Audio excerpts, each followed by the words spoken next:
Welcome to the Manage Mold podcast. We have got an amazing episode today. We've got Martine Davis with us. Martine owns a company that does inspections and consulting, and she is she's a wealth of information because she's been doing this a long time, and she has seen a lot of different things, I know, in the things she's inspected. She's dealt with a lot of different people, and a whole bunch of us are kind of finding each other now. We have some common equipment, and that's probably bringing some of us together. And I think we're finding out that we're learning quite a bit from each other. And so I am totally excited to have Martine Davis with us today. Her company is called Indoor Environmental Testing, Inc. And we'll promo that a little bit more, and we'll have a link up for you, obviously, on our Manage Mold Facebook page and website.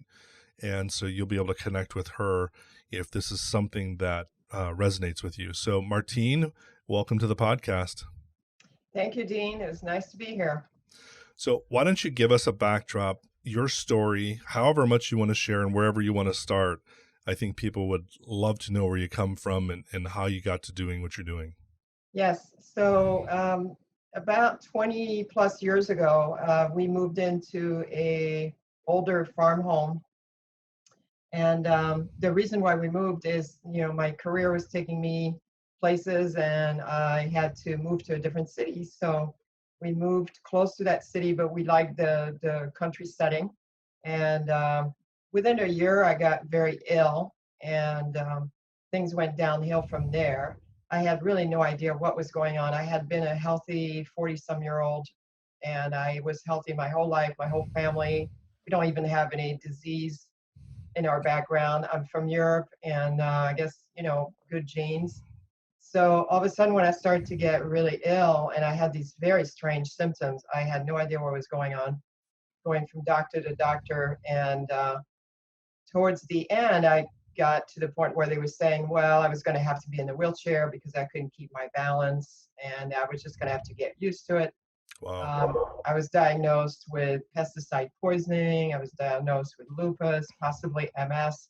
The typical scenario that I hear a lot of times, almost weekly from my customers. They don't know what's happening, and it's really scary because you want an answer. But as it turns out, there were a lot of factors that took me down. It wasn't just one thing. The house had some environmental issues, obviously, a lot of mold. There was a crawl space that was not sealed. So there was mold in the crawl space, mold in the carpeting. I was also exposed at that time to very high radio frequencies or microwave radiation because I was working from the home. And so not only I was in that home all day and all night, but I was wearing a wireless headset to conduct my business. And so it turns out later that's actually was the greatest part of the illness was this microwave radiation poisoning, which took my immune system down. And so to make a long story short, I ended up one time leaving for a few days and I felt better. And I kind of caught on that, I feel better when I'm out of the house. Let's check this out. And calling around, there was nobody, 20 years ago, there was nobody like us. Right. They didn't have mold inspectors or environmental inspectors. So I found a German school. It was a satellite school from a German school, Building Biology. And I started to attend the classes. And it was funny because I couldn't even attend the whole 5 days. I would do 2-3 days and I would get so sick I'd have to go home. And then I would go back and repeat the class. And until I got it all, I started to test my house and found out all that was wrong with it. Interesting. Then we got it all fixed. And actually the house is pretty healthy now, but no longer in the house. But the house is still occupied by people and they're feeling fine there. So that's kind of how I got started with the building biology and then built onto that. And I was just really passionate about finding out what's wrong with people's house when they're sick, because it happened to me, so that's how you get interested. Yeah, absolutely. That's an interesting story. So it's a little bit different than probably what some people are thinking. They're probably not thinking about the electronic part of our world. And obviously, as we proceed and move ahead, we could probably do multiple episodes on developments of technology, 5G and all that, right? Absolutely. Yeah. Yeah. And I think that's kind of in my opinion, the EMF point is the elephant in the room. I see a lot of sickness, especially among teenagers. And, the parents are spending tens of thousands of dollars trying to get their kids well. And they're doing all this testing and they're going to all these doctors all over the country. Some are going all over the world. But the child is still using a lot of wireless technology all day long. They're isolated because they're sick, so they're using it more than others. And I always wonder how much of their illness is caused by the technology because I know how it makes me feel. I never recovered from that radiation poisoning, by the way. That's why I'm wearing this wired headset. I can't be near a router, for example. My entire house and office are hardwired. And if I get close to a Wi-Fi router, for example, within 30 minutes, I'm going to be really, really ill. So I never recovered from that. And when I see some of the symptoms that the teens are describing to me, a lot of it is very much in point with the EMF exposure. We need to think about that. I think you're correct. And we've talked about this a little bit before on the podcast is while we call this manage mold, that seems to be the hot button word of this age that we're in. It gets people interested, at least maybe in checking out the podcast and from our standpoint and getting connected to kind of the best and brightest that we can find, in the industry. And we've already had some of this discussion in the past that it isn't always about mold. It can be about bacteria. It can be about dust mites. It can be about EMF, RF, and all those things that go with that. And so that is a key reason why I'm excited for you to be here today to share that part of the story, because I think it's going to resonate with some people who maybe have had advisors in their life, possibly medical professionals, possibly friends or family, who are steering them in a certain direction because they've been reading, or they've been maybe in a Facebook group or something, and they think they know what's going on. And we get to see, and I don't know what your breakdown of clients is, but I think we're about 98% medical in our business. And so we get to see all kinds of people who've already ruled out certain things for certain. And you come in with them and they've got, this menu of things left that they're trying to figure out what it is. So you bring up Absolutely. a very good point. Yeah. One thing I noticed when I was sick, the doctors that I would go to, they would always diagnose me with whatever their specialty was. Yes. So my first doctor was a thyroid specialist. So he determined that I had a low thyroid. Well, I think the low thyroid was because it was being destroyed by the microwave radiation. But then the next doctor was a heavy metal specialist. So, she chelated me of course I had heavy metals. So I had lead and mercury. And so I was chelated for that. And then next doctor was a pesticide expert. And so he said, well, I was a classic textbook case of pesticide poisoning. So it's very confusing, right? So right. That's why I think it's great for people like us that we look at all of the environmental stuff. Yeah. And we're not just about mold or bacteria or endotoxins or mycotoxins. We have to look at everything. Yeah. And sometimes it's as simple as I had a gentleman one time who had been diagnosed with COPD. He had a really hard time breathing. He was like in his 60s. And it turned out he had a huge gas leak on his gas fireplace. And he called me a couple of weeks later after he fixed the gas leak, and he said, "You wouldn't believe it." He said, "I can breathe fine." Yeah. But we got to be careful about these diagnoses. Yeah. That's exactly it. Third opinion. Yeah. And so that's where I really want people who are listening to the podcast to think about this way. I think Martine sees what she does this way. I definitely do. And I know a bunch of other people that are getting together now and we're talking more openly and more often, is all of us look at our sampling methods. We look at our various tools, whether it's a flashlight or a screwdriver or a little pry bar or a sampling vacuum pump or whatever. And we have all probably come to a point, those of us who are talking more regularly now, that we understand it isn't a single tool. So you and I both use Instascope, but we know that that is simply a one of our largest tools we use, bulkiest tools we use, but it's only one of the tools we use. And there's a lot of days my flashlight's more important than the Instascope is. Absolutely. Totally. And and so here's my encouragement to the folks who are listening is don't feel like you have to become solely and what's the word I'm looking for? Don't believe you have to become solely dependent on one type of inspector. There's a bunch of us. And so Martine has a lot of specialty and a lot of knowledge experience in EMF and that realm.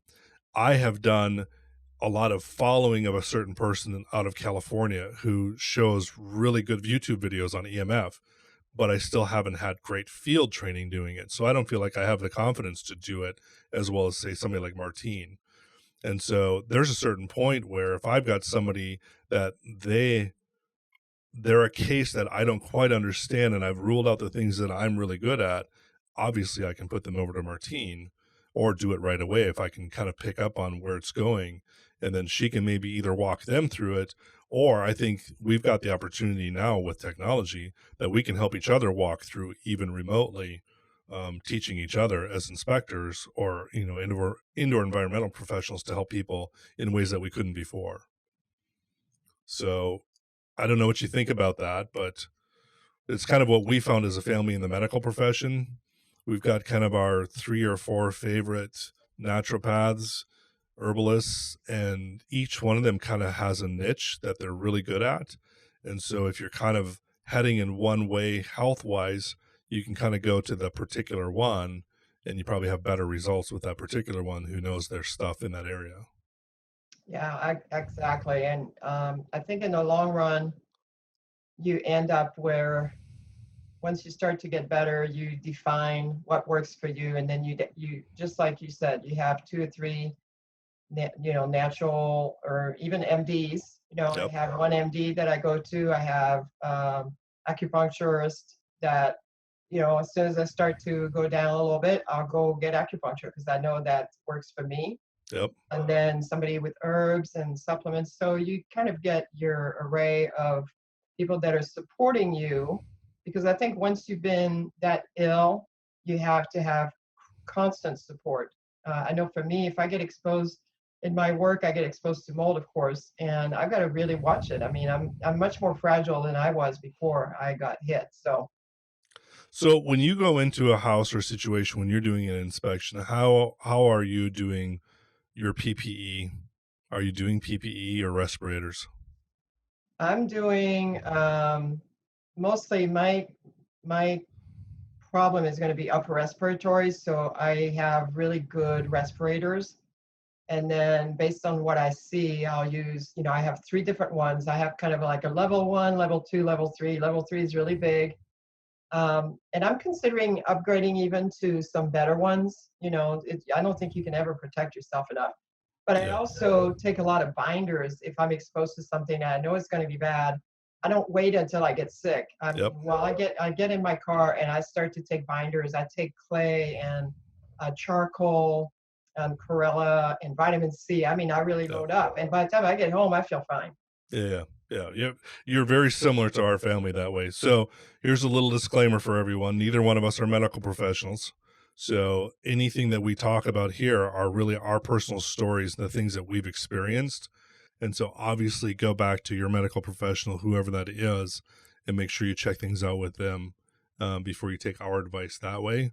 But absolutely what you just said about the binders, the vitamin C, it's exactly the route that our family uses, even as we go into just shopping or moldy buildings and we come back out and we say, that building probably wasn't the best place to be hanging out at. Yeah. So will you tell us a little bit about what do you do in your business? What kind of things are you offering to people as a service? Well, I would say in a nutshell, I do environmental inspections. And so I look at the whole environment. Most of my customers are like yours, probably. They're doctor referrals. The doctor might say something like, you're not responding to treatment. Maybe we should check your environment at home and at the office. And so when I go in, I'm looking at all kinds of things, looking at the VOCs, the formaldehyde, the gases, um, and of course looking for mold, testing for mold. And then I'm looking at the EMF picture too. I'll ask questions, what is this gadget right by your bed there on the nightstand? Is that a cordless phone? Wow. Is that a base cordless phone? Things like that. Or is that a baby monitor? So it takes me, sometimes 4 to 5 hours. I've been in the house as long as 6, 7 hours. People throw me out, but I want to check everything. Yeah. Because it's not just one thing. People call me for mold, but if I see something else, if I walk in and I smell formaldehyde, I tell them, we got to check for formaldehyde because I'm smelling it and you're being exposed. It's a carcinogen. Let's check it out. Yeah. Yeah. That's it's great to point out, because I think a whole bunch of people, especially real estate agents, are used to this 1.5 to 2 hour inspection. And you've expressed it well already. I can't even imagine what I would miss if that's the only amount of time I took in most homes, because there's just so many things to consider, look at when you go through. And then as you're going through that checklist of, especially if you're doing the checklist that is not just mold, and obviously the checklist of, it has to start with water. So you have the mold and the water that go together, but then you've got the formaldehyde and the other VOCs. And those are great points. And I think more and more, if we can get people conditioned to the fact that these types of inspections should take longer to get you a better picture of what's going on, I think people are going to have better results and better guidance. Well, what's interesting is with all this technology now, we've got all these podcasts and Facebook groups. I'm finding out that my customers know so much already. And I think many of my customers know more than the average mold inspector. Agreed. The people that have mold illness are so knowledgeable that they're telling their mold inspector what to check. Agreed. Yep. We find the same thing. Yeah. It's really interesting. Maybe it's a Midwest thing. Maybe. But probably not. It probably goes from coast to coast that way. So from there, what do you think our response should be to some of this electronics? Do you think that people should be getting a meter for themselves and checking things or learning how to do that? Or is it too complicated for the average person in a short amount of time to understand how to do that? Or do you have any plans to teach that? Wow, those are all great questions. I think and when we look at the EMF picture, there are several things that we test. And there's dirty electricity, high magnetic fields, which could be from power lines outside your house. But really, the big one that I think affects people the most, and that's the most commonly a problem, is going to be this RF, or microwave radiation. So from the wireless stuff. And it's because we're bringing a lot of wireless gadgets in our homes, and we do not know when we bring them in that they're emitting anything. Yeah. And we've got no help from government guidelines, because they're still in the dark ages from the 40s, and they're measuring it completely differently. They're not measuring health effects, in other words. So we're on our own, and I think it is a good idea for people to buy like the $150 meter, RF meter, like from Safe Living Technologies. There's a consumer type meter that's very good, and it gives you like a green, orange, red, so you don't have to know what number do I need. And the louder it gets, the more you're exposed. And so when we bring in these things like Alexa or Nest or our thermostat or a smart TV, we don't realize we're being exposed the whole time that we're using those. And like in the case of Nest, obviously the thermostat is going to be on all 24/7. So if it's right by your bedroom, you're being exposed to microwave radiation 24 hours a day, or at least when you're in the bedroom. So I think, yeah, it's a good idea to get at least that RF meter. That would be a good starting point for the consumer. And then educating themselves with these podcasts. We have a lot of podcasts now. The last one was like the 5G crisis. So it was a great podcast. And a lot of consumer-driven information provided in that. So I think that's a good place to start, because we can't ignore that. We're not going to get well. And if I look at me, I'm going to be much more I'm going to get sicker from RF than I will from mold. So I really need to be paying attention to that. I think we all do. I And think plus those, the symptoms overlap, like migraine headaches, rashes, nausea. I mean, I could go on and on. There's probably like 15 symptoms that are crossing over from EMF radiation exposure to mold. So how do we know which one is doing it? Well, one way that you can do it is stop using your wireless stuff for a couple days and see how it goes, because it's going to be almost immediate. it's And I'm not interesting. saying not to use those, by the way. I mean, I use all of the gadgets, but all mine are wired. That's the only difference. Right. That's interesting. I think, well, I think number one, it would be hard for people to do that and take that little vacation, right? Yes, very Because hard. we get all of those little feel good moments when our fingers get to touch and manipulate, and we get to see and hear things that, Yes, and there's are, this social aspect to it mhm, too that we miss, yeah, totally. But I always say to people, if you get sick enough, you'll do just about anything. I had a doctor one time, was so funny. The first thing he asked me, he said, I don't take every patient that comes through the door. He said, I have one question for you. If I told you to eat crap, would you do it to get well? And I said, yes, because I was so sick. I didn't care. I wanted to get well. And he said, yeah. okay, I'll take you on. Wow. Because I if you're sick enough, you should be willing to do what's necessary temporarily. I'm not saying permanently, but temporarily to get well. Right. And here's probably something that people listening to the podcast might not think about unless they're in a position in their world where this is a reality. But you and I probably do the same thing with some people that contact us, because we have the people who I would call the tire kickers, those who kind of think and they kind of wander a little bit, but they're not really excited about finding a solution, much Right. less diagnosing the problem. All And right. those are really hard people to work with, because we can't, in our business, we believe that the people that we're serving are going to be their own hero. And if you think of hero stories, heroes usually have somebody in their life that guides them. But the heroes usually have to go through some sort of trouble, some sort of trauma, and it makes them stronger and it makes them the hero. And if the people don't want to be the hero, it's almost impossible for you and I to guide them with what we know. Right. Well, and the other thing that I see, and I try to screen, kind of like that doctor was screening patients, I try to screen my clients too, is some of them, they want the magic pill. I think they want that magic. They want me to come in and say, you just push this button or you just buy this gadget and everything will be solved. And I can't do that. Sometimes it's going to take work. Sometimes you have to fix that leak. You have to get rid of the mold, or you have to wire your gadgets. You have to do a little bit of work.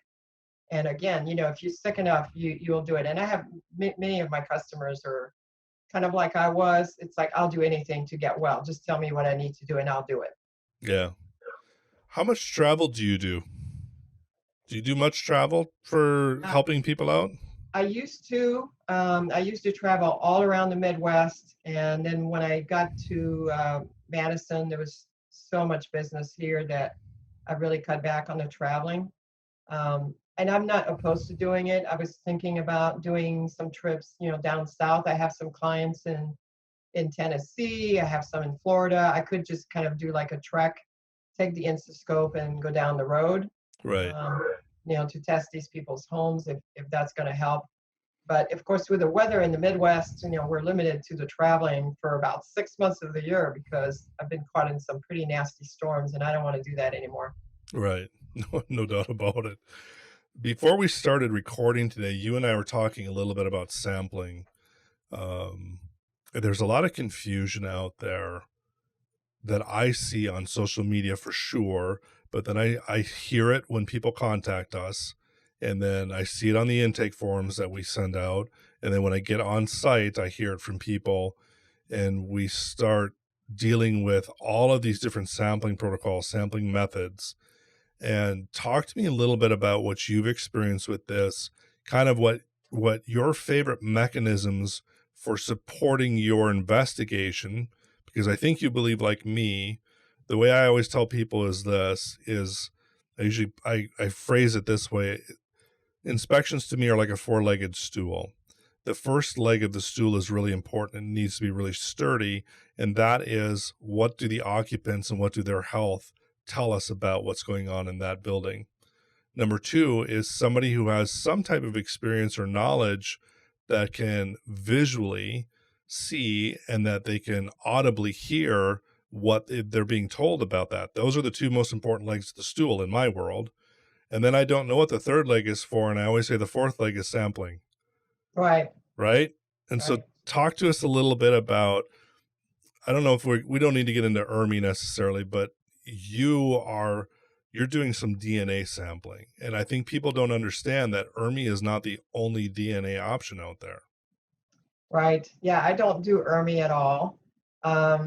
Yeah, I agree. I mean, the first part is finding out the history of the house as far as leaks. That's why it takes me like a good hour, sometimes more, to get to do the intake, and that usually do that over the phone prior to going to the house. And then the visual inspection is really, really strong.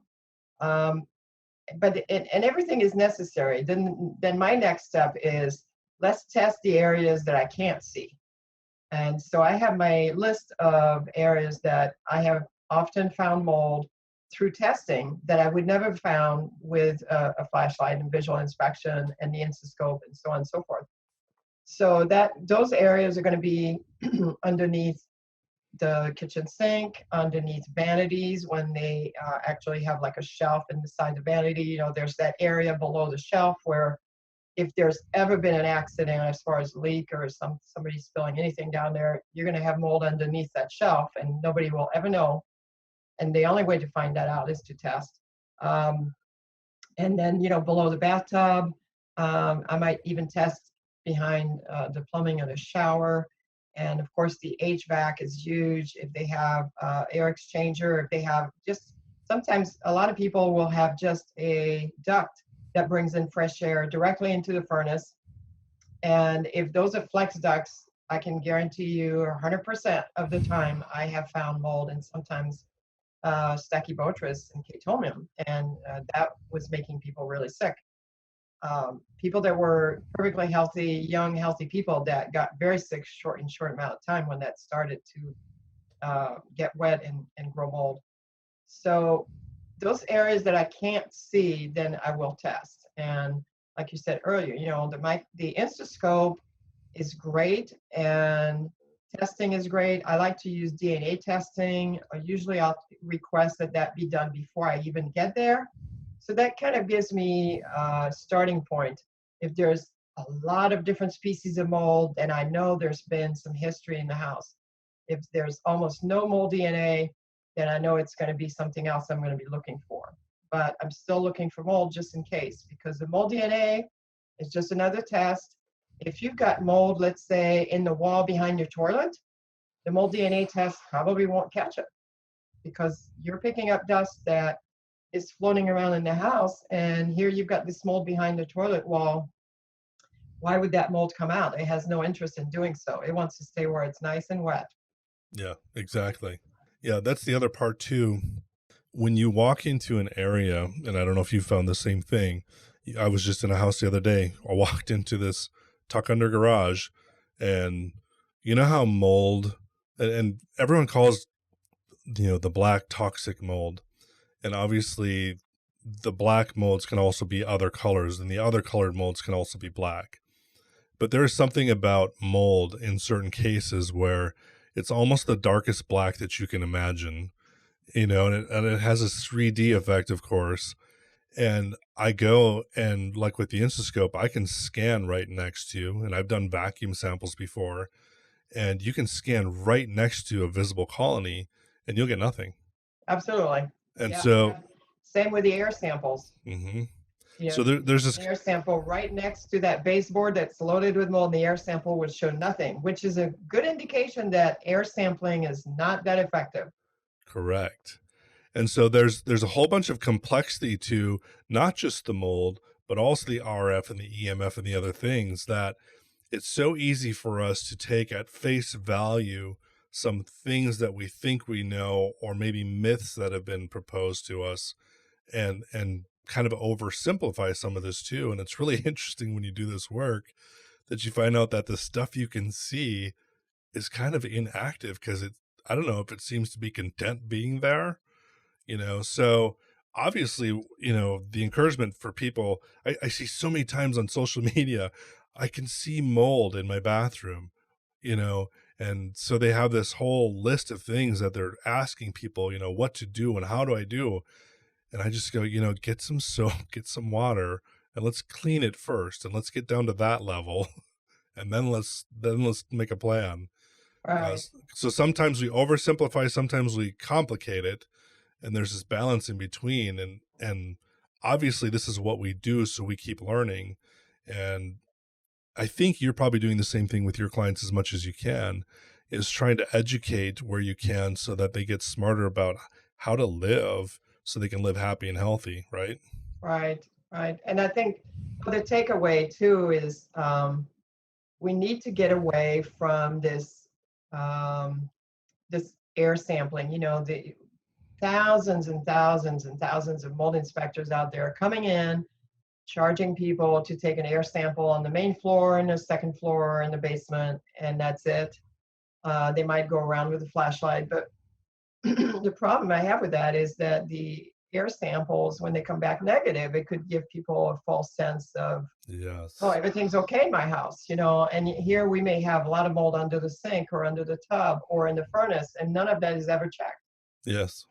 Yeah, educating the public is number one, because when some of my customers, sometimes they'll tell me, I understand that air sampling is not really what it's cracked up to be, and I think, yes, finally we're getting through to people. Yeah. I always try and think of stories that I can share with people, or examples to help them understand what it's like. And probably one of the most recent ones I've come up with is, most people that we're going to be talking to here and who will be listening are people who drive vehicles. And probably most people who listen to this podcast have stopped at the gas station to fill their tank up with gas. So now picture driving up to the island where the gas pump is, and instead of grabbing the hose and the nozzle where your car is parked, go to the next island over and energize that nozzle. Put your credit card in, get it all approved, pick that nozzle up, have your fuel door open, and now fill your tank from across that parking area and have it go into that little hole. And so most people understand with the air sampling, the way I see it is, I've never actually seen mold growing in a colony hovering in the air in the middle of a room. And so Yeah. it's got such a small inlet. And we know this from the cleaning industry that we've been in with a vacuum. Most mold is growing under something or in something, and it's around the edges of something. And so it had its place for its time that we've used it. And I think now we're getting very smart about better ways to investigate. Yeah, I think the only time that I get a lot of mold in a air sample is when something was disturbed, either through mold remediation or the customer, remove the carpet from the basement or something like that. Then you take an air sample in that room, and you're going to get a lot of different mold spores in a large quantity because they've disturbed a bunch of colonies. Right. So, and same with the remediation. They're going in there tearing drywall out, and so if they don't do it correctly, you're going to get quite a bit of mold in that air sample. Yeah. But as a general rule, you walk in a house and you take an air sample, you're really probably 99% of the time not going to get anything in that air sample. Correct. So why don't you tell us a little bit before we wrap this up today? Tell us a little bit about the resources that you've got available for people, maybe on your website, or if there's other resources that you make available where they can either connect with you, consult with you, or you've got resources that they can kind of do it themselves or learn on their own pace. Do you have anything like that? Yes, so I do offer phone consultations where we go through the history of the house and the issues. And then if it's appropriate, we can do some sampling long distance where I send some equipment to the customer, and then with my guidance and videos, they'll take samples. And believe it or not, we've had several customers, many of them actually, that had maybe a mold inspection out of state, and nothing was found. And then the customer, through over the phone, we go over the history and we say, okay, let's test this wall cavity or that wall cavity. Let's test underneath the sink. Let's test your furnace. They come back with answers that Yeah. they never got before on their own. They're doing their own testing, getting their own answers. And so now we're making progress, and then they can get remediation with a professional. So we do that, and the website is airinspector.com. You click on book an appointment, and then you just book a phone consult, either 30 minutes, 45 minutes, or 60 minutes. And then there's also a lot of educational material that's on my website. I have some videos on how to take samples for people that are going to be working with me doing that. I also have just educational videos of my instructions when I was at the Building Biology Institute. So there's a lot of reading materials there. And of course, there's a lot on the internet, but at least when you go to a website like Dean's or mine, you're getting, professional information rather than some of these website YouTube videos about putting bleach on things and using kills on mold. Those can be pretty dangerous, especially for people that have mold sensitivities. Yeah, and I'm going to add to some of the social media groups. Sometimes the admins from those groups are people who've got their own health story like we do, but they haven't actually overcome their story. They haven't actually broke through to a success point either in health or their environment. Some of them might even be living in their vehicle, and they're out giving professional advice, so to speak, and some of it is really awful. Well, yeah, because I do get calls like that all the time where people say, am I going to have to get rid of all my belongings? Am I going to have to move out and leave my house? We have numerous stories of people that have done their own remediation, their own cleaning. They didn't have to get rid of much, maybe some of the poor stuff, and they're doing great. So we need to look at the other side too. Exactly. Yep. Extreme. Yep. We've got the same results on this side. Yeah. So as we wrap up, we always want to try and encourage people, because you and I both know you get to certain dark moments where you feel alone, you feel lost, you feel like you just want to give up. You don't know where to turn because it seems like you can't trust anybody. Obviously, we always want to bring the best of the best to this podcast, people that are trustworthy, who've been through it, who know what they're doing, so that the listeners have really good resources. And then we connect them, obviously, so that if they made a connection to you when they're listening to this, they can say, you know what, I resonate with Martine. I'm going to give her a call. So we're doing that, obviously.